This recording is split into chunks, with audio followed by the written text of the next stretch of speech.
Je me présente, Laura Jean-Côté, physiothérapeute et étudiante à la maîtrise en sciences cliniques biomédicales. Aujourd'hui, je vais vous présenter mon affiche qui porte sur mon projet de maîtrise étant sur l'effet de l'entraînement en force supervisée chez les femmes atteintes de la dystrophie myotonique de type 1, ou plus communément appelée la DMA.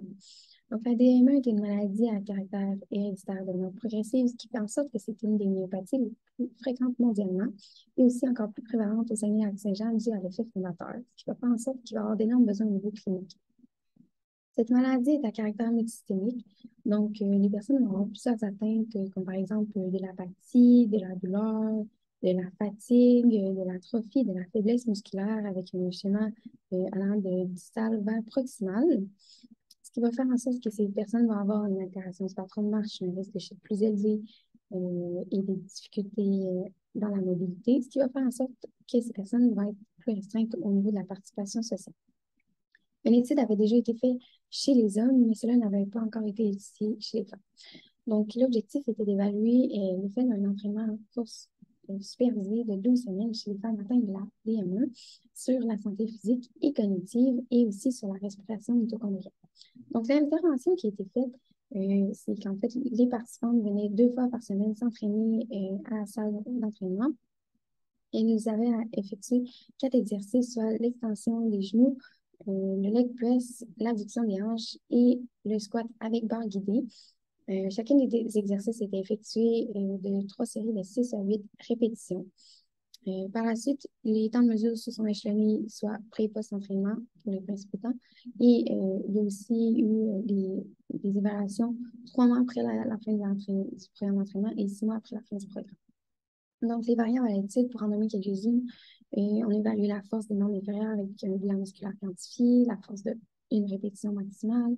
Il y a eu aussi des questionnaires auto-rapportés, dont sur la douleur, l'apathie, la fatigue et somnolence, l'anxiété et dépression. Et aussi, pré-post-entraînement, il y a eu des biopsies musculaires.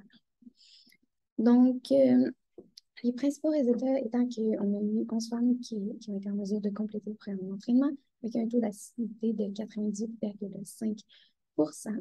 Ce qui est ressorti au niveau de la force, en fait, après l'entraînement, la force de 1RM était augmentée significativement pour tous les exercices à l'entraînement.